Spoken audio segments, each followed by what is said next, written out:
അത് ഞായറാഴ്ച ആയിരുന്നില്ല ഇന്നലെ. ഞാൻ ഇന്നലെ തന്നെ പറഞ്ഞല്ലോ, ഞായറാഴ്ചയാണല്ലോ, സൺഡേ ആണ്. ഇന്ന് കോൺഗ്രസ് പ്രസിഡന്റ് അവിടെ എത്തിയതാണ് ഉച്ചയായപ്പോഴേക്കും. ഉടൻ തന്നെ ഞങ്ങൾ ഇവിടെ നിന്ന് അയച്ചു കൊടുത്തു. നിങ്ങൾ ഇത്രയും വേഗത്തിൽ സ്ഥാനാർത്ഥിത്വം പ്രഖ്യാപിച്ചായിട്ട് എന്തൊരു ചോദ്യമാണിത്? ഇതിനേക്കാൾ വേഗത്തിൽ ആരാണ് സ്ഥാനാർത്ഥിത്വം? അല്ലല്ലേ, അത് ഞങ്ങൾ പറഞ്ഞു അത് സൺഡേ ആണെന്ന് ഞാൻ പറഞ്ഞു. സൺഡേ ആണെന്ന് ഞാൻ പറഞ്ഞു. 2-3 മണിക്കൂർ സൺഡേ ആണെന്ന് ഞാൻ ഇന്നലെ തന്നെ പറഞ്ഞു. സൺഡേ ഇന്നലെ ACC ഇല്ല. വേറൊന്നും ചോദിക്കാനില്ലെങ്കിൽ വേറെ വല്ല ചോദിക്കുക.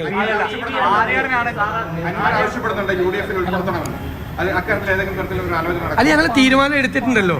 അദ്ദേഹം UDF-ന്റെ ഭാഗമാകും എന്നുള്ള തീരുമാനം എടുത്തിട്ടുണ്ട്. അതെങ്ങനെയാണ് UDF-ന്റെ ഭാഗമാകേണ്ടതെന്ന് എല്ലാവരോടും ചർച്ച ചെയ്ത് അത് ഉടൻ തന്നെ പ്രഖ്യാപിക്കും. ഞാൻ ഇന്നലെ തന്നെ പറഞ്ഞല്ലോ.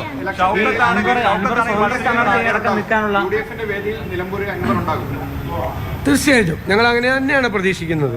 അദ്ദേഹം ഇന്നലെ നിങ്ങളോടല്ലേ പറഞ്ഞത്, ഏത് UDF സ്ഥാനാർത്ഥി വന്നാലും ആ UDF സ്ഥാനാർത്ഥി വലിയ ഭൂരിപക്ഷത്തിൽ ജയിക്കും, അദ്ദേഹത്തിന്റെ പിന്തുണ ഉണ്ടാവുന്ന അദ്ദേഹം തന്നെ പറഞ്ഞല്ലോ ഇന്നലെ. അത് നിങ്ങളുടെ സാങ്കല്പികമായ ചോദ്യങ്ങളല്ല. അതിനൊക്കെ ഞാനെങ്ങനെ മറുപടി പറയുന്നത്? നിങ്ങളിങ്ങനെ ഇരുന്ന് ആലോചിച്ച് സാങ്കല്പികമായി ഒരു ചോദ്യം ഉണ്ടാക്കി എന്നോട് ചോദിച്ചിട്ട് ഞാൻ എന്നിട്ട് മറുപടി പറയാൻ പറഞ്ഞു കഴിഞ്ഞാൽ എന്ത് ചോദ്യമാണ്? അല്ലെന്ന് ഞങ്ങൾ പറഞ്ഞില്ലേ, കോൺഗ്രസ് പ്രസിഡന്റ് തിരിച്ചെത്തേണ്ട അദ്ദേഹം ഒപ്പിടണ്ടേന്. അദ്ദേഹം ഡൽഹിയിൽ എത്താനുള്ള താമസമാണ് ഉണ്ടായത്.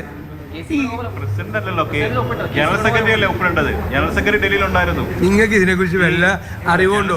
കോൺഗ്രസിന്റെ ജനറൽ സെക്രട്ടറിയാണ്. അത് റിലീസാണ്. അത് കോൺഗ്രസ് പ്രസിഡന്റിന്റെ തീരുമാനമാണ്. കോൺഗ്രസ് പ്രസിഡന്റിന്റെ തീരുമാനം എല്ലാ സംഘടനാ ചുമതലയുള്ള ജനറൽ സെക്രട്ടറി വഴിയാണ് റിലീസാകുന്നത്. ഇങ്ങനത്തെ എന്ത് ചോദ്യമാണ്? ഒരു ചോദ്യം ചോദിക്കാൻ വേണ്ടി ചോദിക്കല്ലേ? ഞാൻ പറഞ്ഞല്ലോ, അദ്ദേഹം UDF-ന്റെ ആക്കാൻ UDF തീരുമാനിച്ചിട്ടുണ്ട്. അദ്ദേഹം UDF-ന്റെ ഭാഗമാവും. പിന്നെ ആ ചോദ്യത്തിന് പ്രസക്തിയില്ലല്ലോ. അല്ല, അത് ഞാൻ പറഞ്ഞല്ലോ, അത് ഞാൻ തന്നെ അടുത്ത ദിവസം പ്രഖ്യാപിക്കും. അത് തീരുമാനം ഞങ്ങൾ എടുത്തിട്ടുണ്ട്. അതിൻ്റെ ഒരു സാങ്കേതികമായ മറ്റ് കാര്യങ്ങൾ എങ്ങനെയാണ് അദ്ദേഹത്തെ മുന്നണിയിൽ പെടുത്തുന്നത് എന്നുള്ള കാര്യം അടുത്ത ദിവസം ഞാൻ പ്രഖ്യാപിക്കും.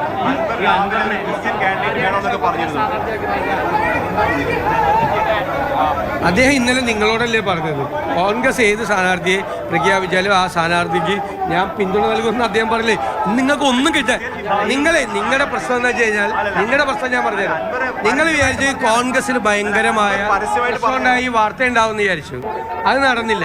എന്നാൽ പിന്നെ അൻവർ വെച്ച് വാർത്തയൊക്കെ ഉണ്ടാക്കി. ഒരു വാർത്ത ഉണ്ടാക്കിയിട്ട് കാര്യം. നിങ്ങൾ പാലക്കാട് ആദ്യത്തെ ഞാൻ പറഞ്ഞുകൊണ്ടിരിക്കുക, നിങ്ങൾ ചോദിക്കാൻ പാടില്ല. ഞാൻ സംസാരിച്ചുകൊണ്ടിരിക്കുമ്പോൾ നിങ്ങൾ ചോദിക്കാൻ പാടില്ല. നിങ്ങൾ ചോദിക്കുമ്പോൾ ഞാൻ സംസാരിക്കില്ല. അതൊക്കെ ഒരു മര്യാദയുടെ പ്രശ്നമാണ്. ഞാൻ പറഞ്ഞു, നിങ്ങൾ ഈ ചോദ്യം ഇപ്പോൾ നിങ്ങൾ അൻവർ വെച്ചുകൊണ്ട് ചോദിച്ചുകൊണ്ടിരിക്കുക. നിങ്ങൾ പാലക്കാട് എന്തൊക്കെയാണ് ചെയ്തത്? ആദ്യത്തെ ആഴ്ച കുറച്ച് പേര് എന്തൊക്കെയാണ് ചെയ്തത്? വല്ല സംഭവിച്ച ഇത് അതുപോലെ തന്നെ വലിയ ഭൂരിപക്ഷത്തിൽ നിലമ്പൂരിൽ ഐക്യജനാധിപത്യ മുന്നണിയുടെ സ്ഥാനാർത്ഥി ശ്രീ ആര്യാടൻ ഷൗക്കത്ത് വിജയിക്കും. ഇത് കോൺഗ്രസിൻ്റെ തീരുമാനമാണ്, പാർട്ടി തീരുമാനമാണ്. ഞങ്ങൾ എല്ലാ ഘടകകക്ഷികളോടും കൂടി ആലോചിച്ചെടുത്ത ഒരു തീരുമാനം കൂടിയാണ്. UDF-ന്റെ സ്ഥാനാർത്ഥിയാണ് ഇപ്പോൾ ആര്യാടൻ ഷൗക്കത്ത്.